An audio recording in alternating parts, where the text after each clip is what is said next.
سلام طيعنا هابلنا خبركم تقاتلتنا نز ساعات زبلنا يوم حابريتات حنا لكم مازينا لنا فلما جن قند رساتهم اب تግራይ ኤርትራ ዝሕሉ ድፋዕ ክግበር ምዃኑ ተገሊጾም ጀነራል ታደሰ ወረደ ናብ ራያ ከምስ ተጓዓዘ ተሓቢሮም ሸፊቶም ጸንሑ አመራርሓን አባላትን ፋኖ ኢዶም በሰላም ንኽህቡን ፌደራል መንግስት ሕቶ ከም ዘቕረቡ ተሓቢሮም አብራማ ዝነበረ ሰራዊት ኢትዮጵያ ዋና አዛዚኡ ከምስ ተቀተለ ተገሊጾም እዚኦም ንካልኦትን ኣለውና ሕጂ ድማ ናብ ዝርዝሮም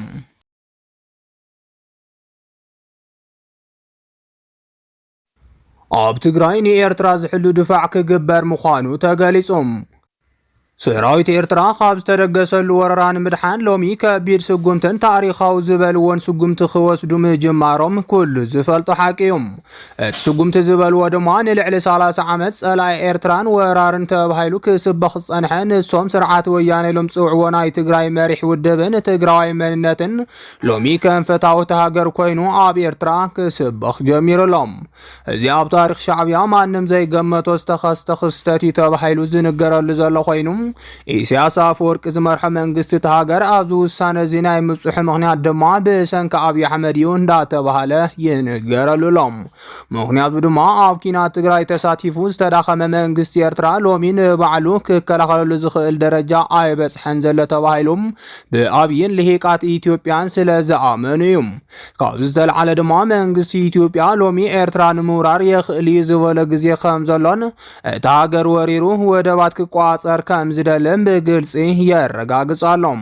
ነዚ ሕግዘኒ ዝበለ ዲፕሎማሲ ኣብ ምስራሕን ፈተውቲ ኣብ ምእካብን ከም ዘሎ ድማ ብስፍሓት እንዳተገለጸ ይርከብ ነዚ ሲዒቡ ድማ ኣብቲ ከባቢ ሓድሽ ኣሰላልፋ ሓይልታት ተፈጢሩ ዘይተገመቱ ምሕዝነትን ዘይተገመቱ ጽልእን እንዳተፈጠረ ምህላው ብስፍሓት ይገለጻሎም ብመሰረት ድማ ኣብ ሰሙን እዚ ሚኒስትር ጉዳያት ወጻኢ እስራኤል ጌዲዮን ሳር ናብ ኢትዮጵያ ከም ዝኣተው እንዳተሓበረ ይርከብ ምስ ቀዳማይ ሚኒስትር ኢትዮጵያ አብይ አሕመድን ሚኒስትር ጉዳያት ወጻኢ ጌዲዮን ጢሞቴዎስን ብዛዕባ ርክብ ክልቲአን ሃገራት ከም ዝተማኸሩ ድማ ተገሊጹሎም ግብጽ ኤርትራ ሱዳን ጅቡቲ ስዑድ ዓረብ በሓደ ወገን ኢትዮጵያ እስራኤል ሶማሊያ ቱርኪ ከምኡውን ሕቡራት ዓረብ ኤምራት በኻሊ ወገን ኣብ ዞባ ምብራቅ አፍሪካን ካብ ቀይሕ ባህርን ሓድሽ ኣሰላልፋ ሒዘን ኣለዎም እስራኤል ሕቡራት ዓረብ ኤምሬትስን ቱርክን ኢትዮጵያ ኣብ ቀይሕ ባህሪ ግደ ክህልዋ ወይ ወደብ ክህልዋ ክድግፋ ይኽእላ እየን ተባሂሉ ድማ ብወገን ኤርትራ ተገምጊሙ ከም ዘሎ ይሕበራሎም ብኣንጻር ድማ ኢትዮጵያ ንውሽጣውን ዞባውን ረብሓታት እዘን ሃገራት ከተማልእ ከም ዝደልያ ዝተሓበረ ኮይኑ ብፍላይ እስራኤል ምስ ፍልስጥኤም ዝተኣሰረ ረብሓታት ምስ ግብፂ ክትቃለሶ ዝጸንሐት ሓድሽ ጉዳይ ሰፈራ ፍልስጥኤምን ንኢትዮጵያ ስኽፍታና ወሰኸት ይገብራሎ እንዳተባሃለ ይሕበራሎም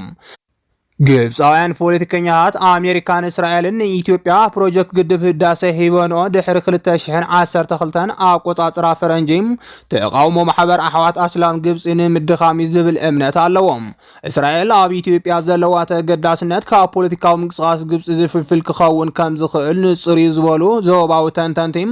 ዞባዊ ሳዕብየን ከየምጽእ ሰጊኦም ኣለዎም ብኣንጻሩ ሕቡራት ዓረብ ኤምሬትስ ኣብ ምብራቅ አፍሪካ ከም መበገሲ ተረኣ ኣብ ምዕባይ ፖለቲካዊ ጽልዋ ኣብ ምፍጣር ከምኡውን ወፍሪ ሓዊሱም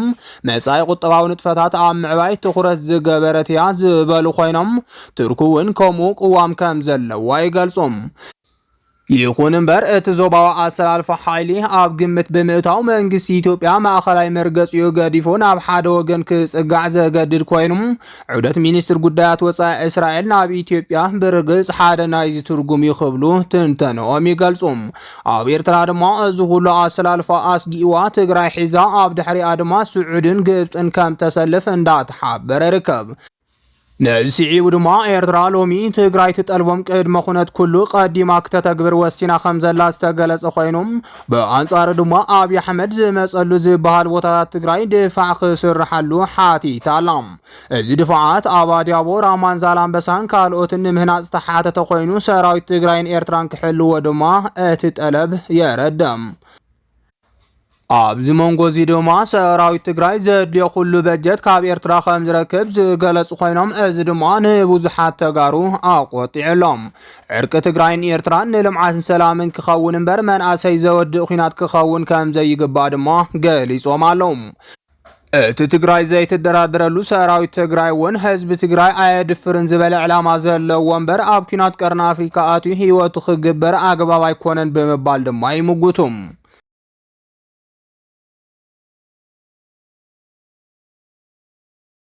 ጀነራል ታደሰ ወረደ ናብ ራያ ተጓዒዞም ህዝብና አመራር ሓንዘዋደው ከቅርቦት ጸንሐ ጻውዒትን ሕቶን መሰረት ጀነራል ታደሰ ወረደ ሎሚ ዕለት ምስ ዘዋደው ንምዝታየን ሕቶታት ንምስማዕን ናብ ራያ ከም ዝኸደ ተገሊጾም ከም መላእ አመራርሓን ህዝብን እቲ ዞባ ድማ እቶም ክቐርቡ ጸንሑ ሕቶታትን ኩለ መዳያዊ ፍትሕን ሓዊሱ ብርክት ዝበሉ ሚጣት ክገብር ትጽቢት ተገይሩሎም ብፍላይ ኣብ ዙርያ እቲ ዝተጣየሸ ካቢኔ ሓዊሱ ከም ዘባደው ኣብ ኩለ መዳይ መሰረታዊ ጠለባት ዘድሃቡ ዋኒናት ብዕሊ ክቐርቡ እዮም ተባሂሎም ትጽቢት ይገበረሎም ከም ዝፍለጥ ዞባ ደቡብ ትግራይ ቀድሚ ሕዚ ብርክት ዝበሉ ሕቶታት ናብቲ ግዝያዊ ምሕዳር ከቕርቡ ምቕናዮም ዝዝከር እዩ ብፍላይ ኣብ መሓዳር እቲ ዞባ ዝኾነ ኣይተ ሃፍቱ ኪሮስ ዞባ ደቡብ በቲ ግዝያዊ ምሕዳር እንድሕር ተገሊሉም ተፀዋዕነቱ ንፌደራል መንግስቲ ከም ዝገብር ምግላጹ ዝዝከር እዩ ብመሰረት እዚ ድማ ትማሊ ሓደ ኮይኑ ጸላእቱ ዝመከተን መስዋዕቱ ዝኸፈለን ህዝቢ ትግራይ ሎሚ ብሰንኪ መራሕቲ ሓድነቱ ከይስእን ዝተገለለ ህዝቢ ከይህሉን ሕቶን ንኽስምዓን ጀነራል ታደሰ ወረደ ጻውዒት ክቐርበሉ ቀኒዩ ሎሚ ድማ ህዝብን መንግስትን ዘዋደው ሕቶኦም ንምስማዕ ንጀነራል ታደሰ ወረደ ናብ ራያ ኣምሪሑ ከም ዘሎ ምሕባር ስዒቡ ዝነኣድ ተግባር ምዃኑ እንዳተሓበረ ይርከብ ኣብ ዝህሉ ምዕባለታት ድማ ተኸታቲልና ክነቕርብ ምዃኑ ክንገልጸልኩም ንፈቱም ብኻልእ ዜና ድማ ኣብ ኤርትራ ብዛዕባ ዶክተር ደብረጽዮን ሓድሽ ሓበሬታ ተቃሊሖም ሚድያታት ኤርትራ የቃልሑ ከም ዘለዋ ኣብዚ ሕጂ ሰዓት ዶክተር ደብረጽዮን ናይ ኤርትራ ዓሌት ከም ዘለዎ ብምግላጽ ንህዝብን ሰራዊትን እቲ ሃገር ዕርቂ የጠናኽርዩ ዝበልዎ ሓበሬታ የቃልሕሎም ብዓበይቲ መንግስታዊ ሚድያታት ከይተረፈ ኣብቲ ሃገር ትውልድ መራሕቲ ትግራይ ታሪኽ ህወሓትን ህግደፍን ከምኡውን ኣብ መንጎ ክልቲኡ ህዝቢ ማለት እውን ትግራይን ኤርትራን ኣሎ ዝበልዎ ታሪኽ ብመልክዕ ሕቶን መልስን ኣብቲ ሃገር የቕርብሎም ኣብዚ ድማ ጎልሂ ዝወፀ ንመራሕቲ ትግራይ ብፍላይ ንዶክተር ደብረጽዮን ፍርቂ ጎኑ ተወላዲ ናይ ኤርትራ እዩ ዝብል ከም ዝኾነ ምንጭታት ካብቲ ሃገር ይገልጹ ዘመላኽቶ ድማ መንግስቲ ኤርትራ ነቲ ዕርቂ ትግራይን ኤርትራን ተግባራዊ ምግባር ርሑቕ መንገዲ ይጓዓዝ ከም ዘሎ ዘመላኽት እዩ እንዳበሉ የቃልሑሎም ዋና ዓላማ ናይዚ ድማ ኣብታ ናይቲ ሃገር ዜጋታት ዝነበረ ጽልኢ ኣብ ልዕሊ ወያነ ዝህብልዎ መንግስቲ ትግራይ ብሓደ ግዜ ናይ ዕርቂ መንፈስ ኣይመጽእን ተባሂሉ ይእመነሉ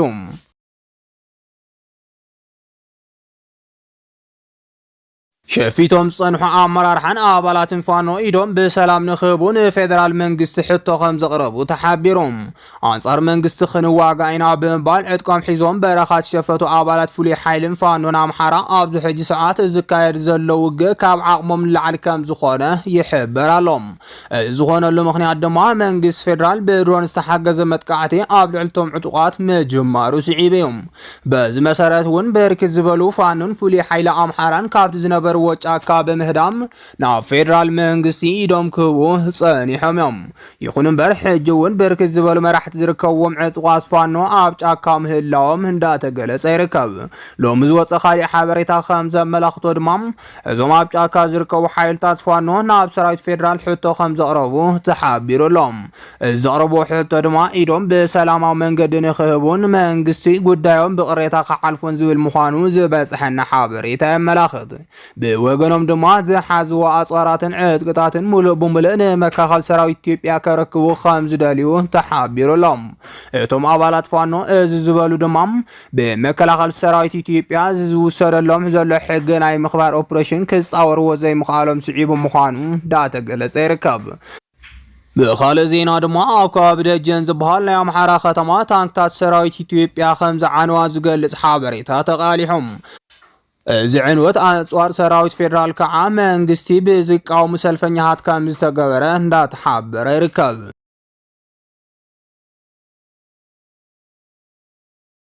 አብራማ ዝነበረ ሰራዊት ኢትዮጵያ ዋና አዛዚኡ ከም ዝተቀተለ ተሓቢሮም ከም ዝፍለጥ ሰራዊት ትግራይ ካብ ዝነበሮም ወሰና ወሰን ድፍዓት ለይቆም ናብ ካምፕ ከኣትዉ ካብ ዝግበሩ ኣዋረ ሓቁፂሮም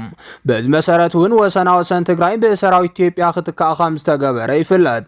ነሲዒቡ እውን ሰራዊት ኢትዮጵያ ኣብ ድንበራት ትግራይን ኤርትራን ከም ዘሎን ዝተፈላለዩ ወተሃደራዊ ምንቅስቃሳት ተኻቢ እንዳተቋፀረ ምህላውን ተሓቢሮሎም ሎሚ ዝወፀ ሓበሬታ ከም ዘመላኽቶ ድማ ኣብ ካብ ራማ ዝነበረ ሰራዊት ኢትዮጵያ ዋና ኣዛዝዩ ከም ዝተቐተለ ተገሊጹም ምንጭታት ካብቲ ከባቢ ከም ዝሓበርዎ ድማ ኣዛዝ ሰራዊት ኢትዮጵያ ኮይኑ ኣብ ራማ ከባቢ ዝንቀሳቐስ ዝነበረ ኮሎኔል ኢትዮጵያ ኢሳያስ ብዝለኣኹም ሰባት ተኪሶም ከም ዝቐተልዎ ተሓቢሩሎም እቲ ኣዛዝ ሰራዊት ምስ ሻዕብያ ጽቡቕ ዝበሃል ርክብ ከም ዘይነበሮ ድማ ዳተቓልሐ ይርከብ ነሲዒቡ እውን ኢሳያስ ብዝለኣኹም 3 ወተሃደራት እቲ ኮሎኔል ኢትዮጵያ ካብ ማእኸል ዓጀብቱ ፈልዮም ተኪሶም ከም ዝቐተልዎ ይሕበራሎም እዚ ከዓ ኣብ ልዕሊ ኣብቲ ከባቢ ዝርከቡ ሰራዊት ኢትዮጵያ ዓብዪ ቁጥዐ ፈጢሩ ይርከብ ብተወሳኺ እውን እዚ ሓበሬታ ብህፁፅ ኣብ ቢሮ ኣብዪ ኣሕመድ ከም ዝበፅሐን ኣብ መላእቲ ሃገር ዝርከቡ ኣዘዝ ሰራዊት ድማ ጥንቃቐ ክገብሩን ትእዛዝ ተመሓላሊፉሎም ኣሎም ሻዕብያ እቲ ዝነበረ ሕማቕ ርክብ ኢትዮጵያን ኤርትራን ናብ ዝኸፍአ ደረጃ ንኽበፅሕ ምኽንያት ከም ዝኾነ ድማ እንዳተሓበረ ይርከብ ዝኸበርኩም ተኸታተልትና ንሰዓት ዝበልናዮም ሓበሬታታት ነዚኦም ይመስሉ ነይሮም ንምክትታልኩም ካብ ልብና መስግን